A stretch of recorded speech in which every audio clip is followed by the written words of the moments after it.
Okay, so thank you both for Thanks. your introduction. You have covered several topics, so maybe we can start with something we have been discussing this week. The fact of, well, a company has several milestones, no, during the story of a company, and one is the birth. No? The birth is the main one. For that, we need to have people that are willing to create companies, willing to invest and risk. No? And it's true that according to the last studies that are in Europe, the European young adults and young people are quite risk averse. Are probably as a continent, we are very risk averse. In fact, there has been some studies that show that there's a consortium called GEM that shows that they have created an index of entrepreneurial health in the different countries of the world, and only 3 countries of Europe are in the top 15. This is Netherlands, Switzerland, and Norway. The others are so they're very risk averse. Very risk averse. We also have other indicators. For instance, there's an index, very interesting study from a European institution called Eurydice that shows that over all the educational programs in Europe, they have analyzed 38, and only 10 has some content in the programs, in the educational programs for kids and for young adults, that have something connected to entrepreneurial skills. So that means that it's not like top priority. So knowing that there's a risk aversion, how do you think that we can, or either in the private sector or in the institutions, in the local institutions in each country, help to develop this spirit? Without this spirit, it's very improbable that we build companies that can jump into the world. No? What do you think about that, Jens? I mean, you explained it very well. I think when you look at the education system, for example, in Germany, I would say nobody ever told me what it means to found a company. Nobody ever told me what it means to be an inventor or something. I think we have a pretty academic education approach. What is nice, we produce great academic people, but we don't create an entrepreneurial foundation and spirit. That's, I think, one really big problem, and I'm always seeing it. In the early years of Bookwire, I went to universities a lot. I was in Christoph's University in Mainz, and I think like people are so thankful when they see like, okay, what can you do when you leave school? What does it mean to do something on your own? That's an experience you should like at least get a glimpse of this at school, and this is missing, so it's not practical. And I think the result of that is also that there is no risk-taking culture. I'm talking about like Germany in particular now. There is no risk-taking culture in families, in institutions, in companies. We are not so courageous. We think very much about processes and how to make things right end to end.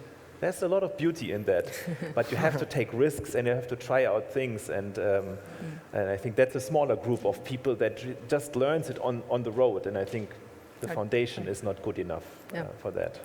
This happened the same in Italy, right? Yeah, absolutely. I mean, Italy is even worse on that on that aspect, at least. Yeah, I would say that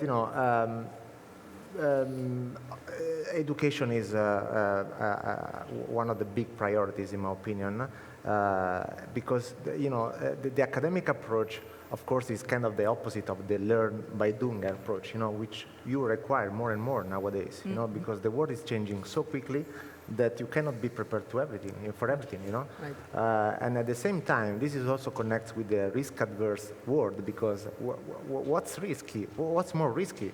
To work for a big company doing always the same kind of job? I mean, in my opinion, this is more risky nowadays for a young person than just embracing the change and being open-minded and work with a small organization that is able to adapt and to look at the world and to react. So I'm pretty optimistic. I mean, even if the situation in Europe is complicated, but I'm a bit optimistic because new generations are more open-minded on that, in my opinion. Well, and not only in the talking about education, not only the connected to the fact of developing these skills since you are a kid, but also, for instance, when you're at university, there's no like in the United States, that you have some companies that go, venture companies that go there to see your projects, to try to find people, entrepreneurial people, at the end of the degree, and the license degree. Here, this is starting in Europe, in some countries, not in all of that, all of them. No? Yeah. So it's not only it's education, and also what happens when you're in university, and what happens after the university. Which kind of programs do we develop for that? And it's a huge project. Yeah, I mean, my experience is that the university system is completely disconnected from the reality the real world. So the academic approach again. Another topic is that when I, at least for me, when I was at the university, I saw the people starting a company, and in my country was so complicated. So, and even nowadays, I guess that in the US it's much more easy to go through the system and to build and to start just the company creation process. It's much more straightforward. Here, it's in general in Europe, the level of bureaucracy and the policies are much more complicated to navigate, not in my opinion. This is a fact, I guess.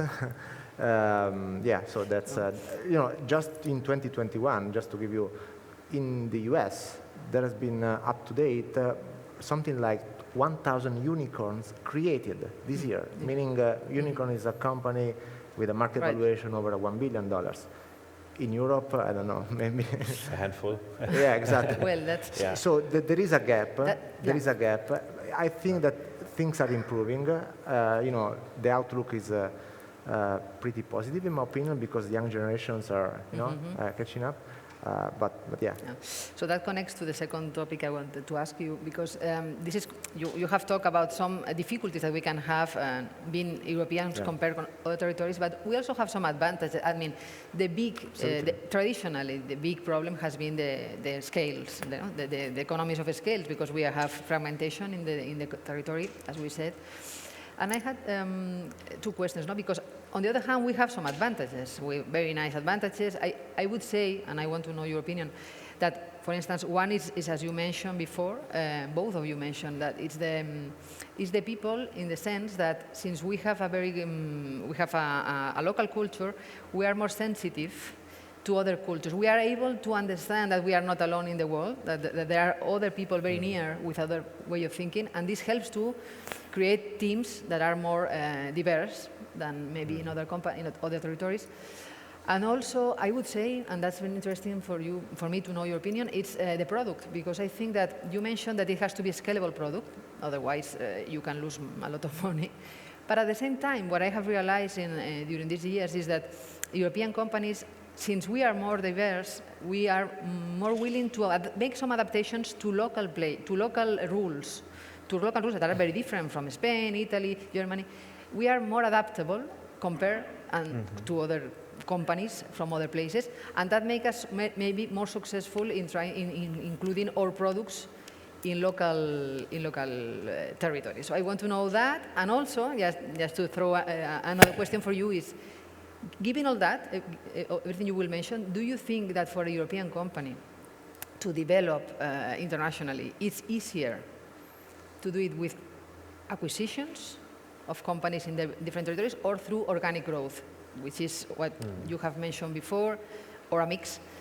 But how acquisitions play a role in this process for a European company? Well, you mentioned so many points now. It's hard to answer this in a brief statement. I mean, first of all, I think US companies have a very big advantage. They have a huge market. So whenever they have a good product, they have a huge market, they can scale it, and then they have the financial resources, they are the heroes of something, and then they expand. I would say up to that point, there's a lot of advantage regarding scalability on the US side. Of course, when it then comes to expansion into Europe, they quickly get bored. It's like a little market here, a little market there. Pooh, that's really exhausting. So I can't double my revenue so quickly.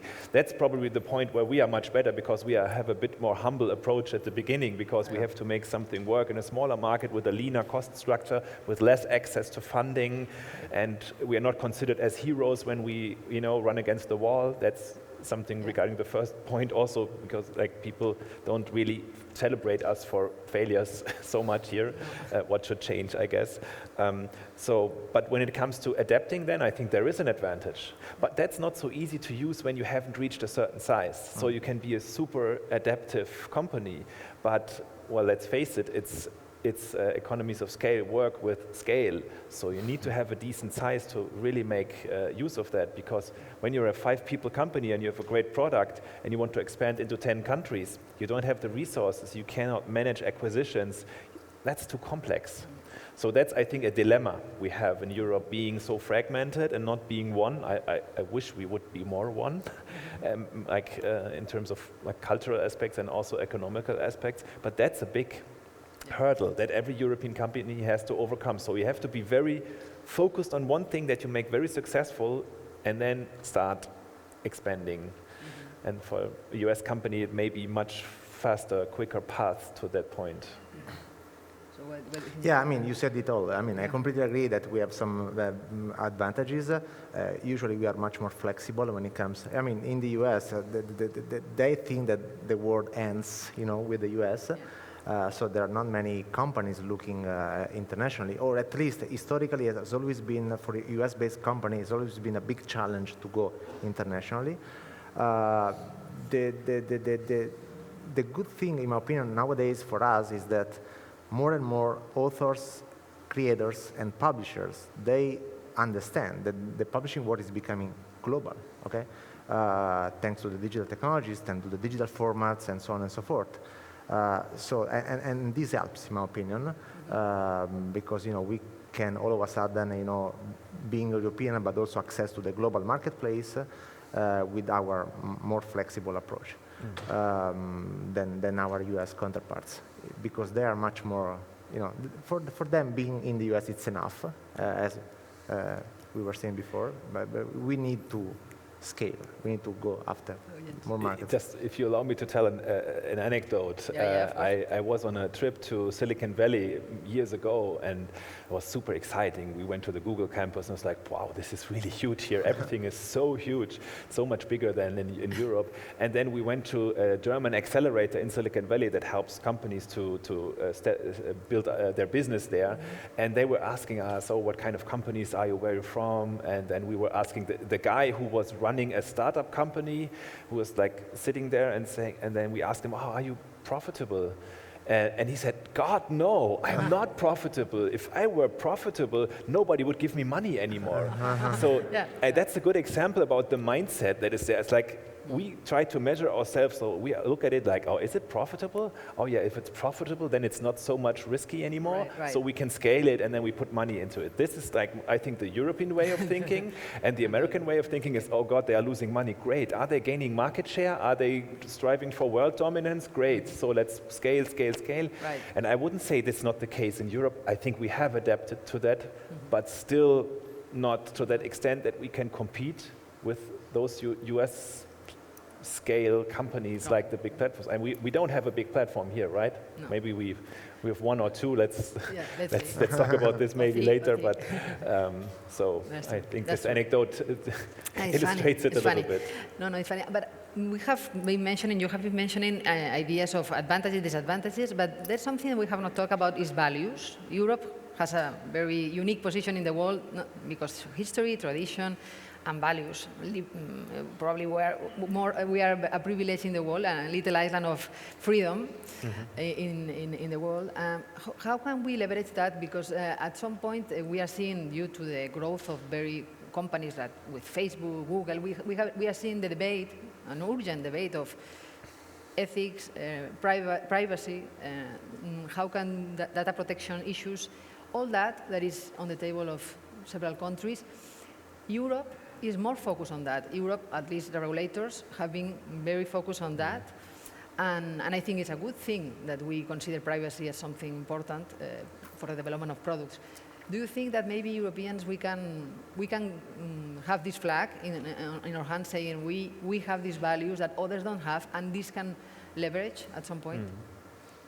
Yeah, absolutely. I completely agree. And those values are coming up also in the U.S. right now. So the end goal here is to create a balanced work environment, and also an environment where I can feel safe using my phone as a customer, okay, or the publishing service or whatever service that I want to use. So those are very important value across all the spectrum, all the way from managing customers' data to managing employees, to work-life balance for your employees. I think that we are far ahead. I mean, Europe has some advantage points in terms of even also lifestyle for people working in a company. And those are some advantage point against better than what they have in the US, for instance, or China, even worse sometimes, oftentimes, I would say. So yeah, both on the customer side and on the company side, we have some advantages. And I think that more and more going forward, the young generation will value those points. Young people nowadays, they strive for better lifestyle since the beginning. I mean, they don't wait to end their career. They want to have a balanced approach. And so that's one of the things that we can provide as a European, better than US-based company, in my opinion, since the beginning. I agree. I think you mentioned good points regarding how we look at teams and employees, and I think we are far ahead. But at the same time, we are also super complicated. So I'm on a sunny day, I would say it's an advantage that because I'm very much in favor of data regulation, and I think privacy is a super important topic. But when the innovation comes then after regulation, then we still have a problem. So we cannot regulate too early. I give an example. We have launched this NFT marketplace yesterday. Eric will talk about it later. And there's one, I think there was one user saying, I read it in the chat yesterday, oh, that's the first NFT platform where I had to accept terms of use. That's a good example for it. There are tons of NFT platforms on the US market. They don't give a shit about regulation, anything. They just do something, and if they fail or if they have problems, or they fix it later on. So I'm always a bit in the middle, I think we have our values, and I really appreciate the European values and also what we have in common here culturally. But I think it's not that we can sit down and say, okay, one day this will pay back. No, but maybe it will not come just like that. No, it won't. That's what I'm saying, that it should be a marketing. I mean, it should be explained that these values have value.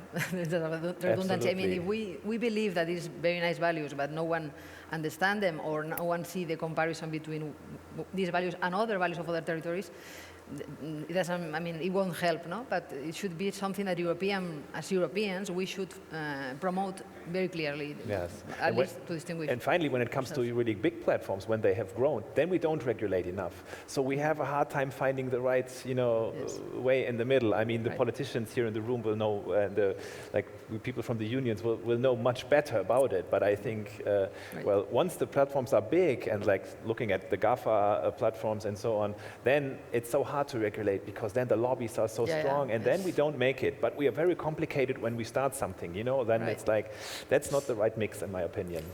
Yeah, just one comment, because it's such a big topic, and I completely agree. I mean, the balance between regulation and innovation is really key.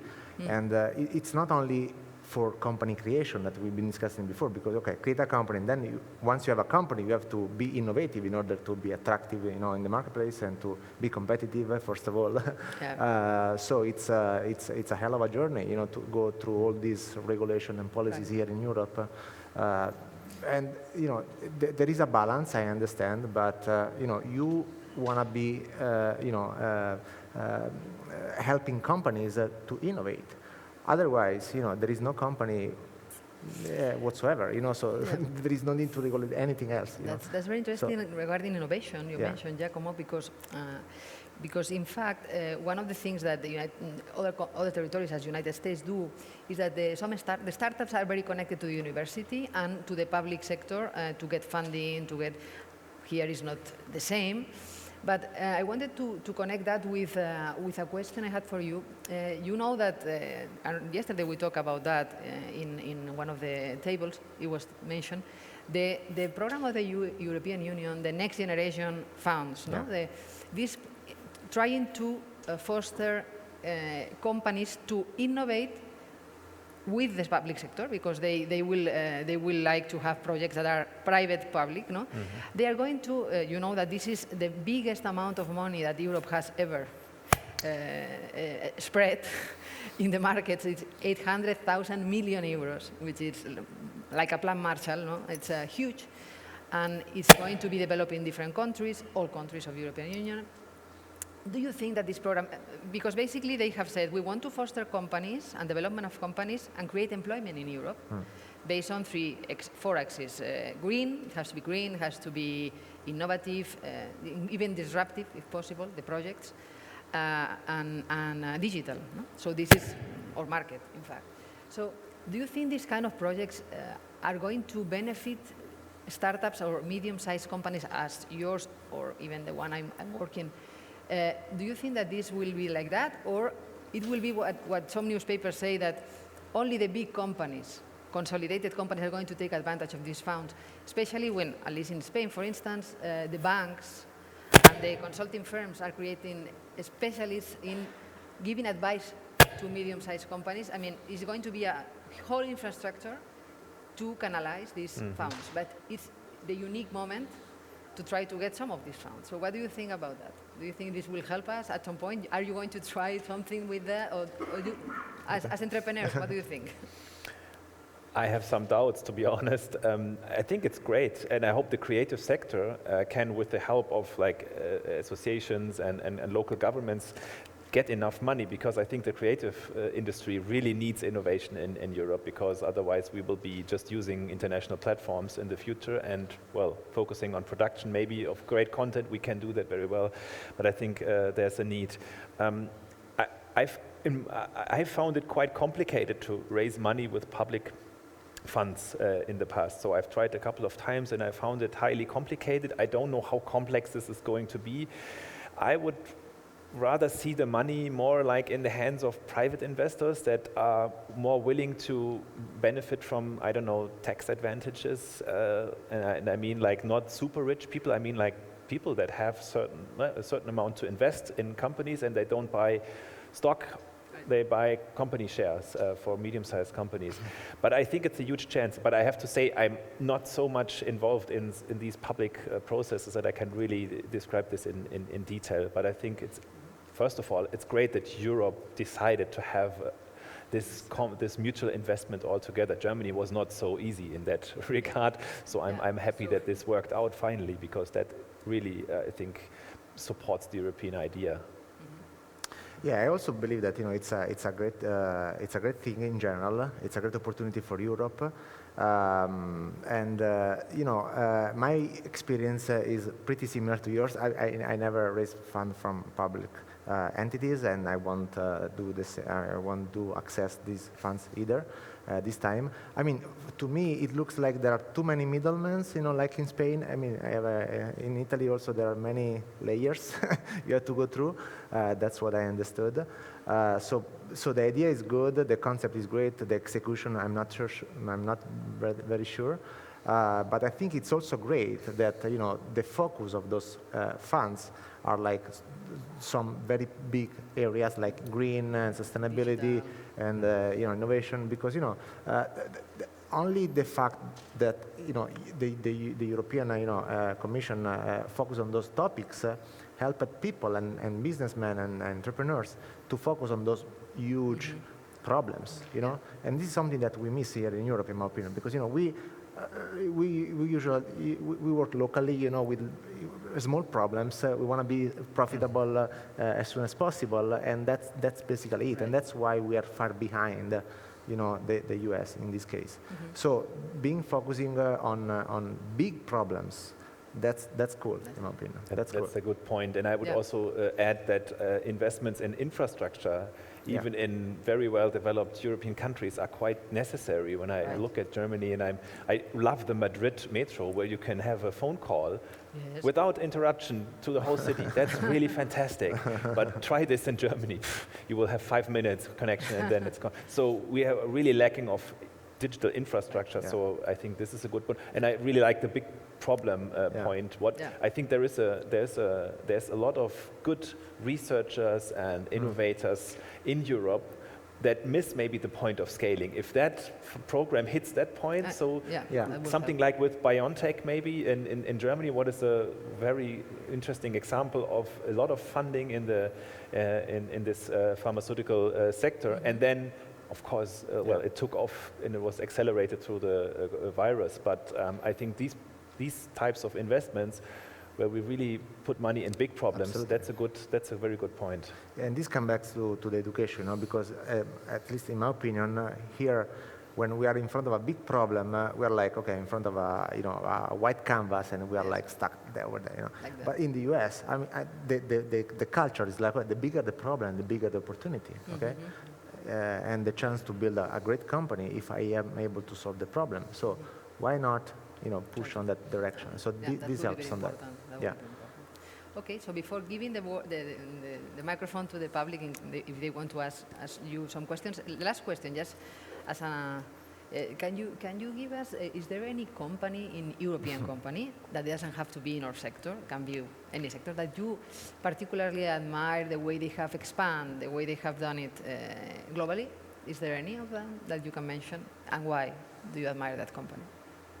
Oh, there are some, of course. It's not so One. many, Let's but there choose are. Maybe one that's worth being mentioned is from the media industry is Spotify. It's actually the only very big media platform that we have created in it's not a we, it's the Swedish people have done it, because they have taken something what was like working in their industry, and they got the perfect moment to scale it, and they got enough funding, and they were taking a big risk there, and Spotify was not in a good condition over many years, so they Right. took a lot of funding, was not very profitable at all.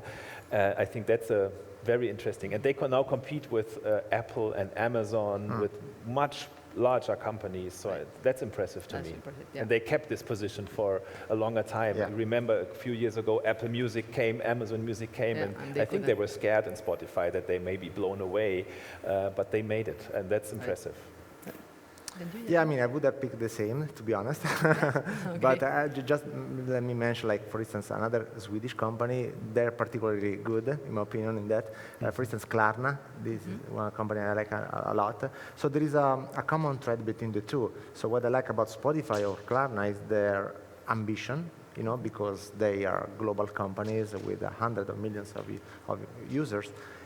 All over the world, and also the way they were able to be so global, because oftentimes they didn't go the traditional way to open like local office or local people, etc. They were like much more like internet or digital native companies, so working online, of course, interacting with local communities, but they were much more smart in the way to expand. With a big ambition and with a big belief that the world is a global marketplace. Yeah, so that's Right. what I Another like. example. Very well. So now to finish, because I think we are running out of time, is there any question in the public for Jens or Giacomo? Yes, hello, Anne Bergmann from the Federation of European Publishers. You were talking of scaling, but you both come from large European countries. What if you want to create a similar company in Slovenia or in, I don't know, Luxembourg? Okay, Luxembourg, maybe it's a different matter, but let's say Slovenia or Denmark, it's not so easy, especially when you work with languages, like in the publishing industry. So what are your advice for startups in very small markets? I think that's a good question. It's very difficult, and we looked into smaller markets too, whether we should expand into those markets, and it's very difficult because you have to build an infrastructure there, and then the market is not big enough. There's really a big hurdle to scale these markets. I think the only way is collaboration.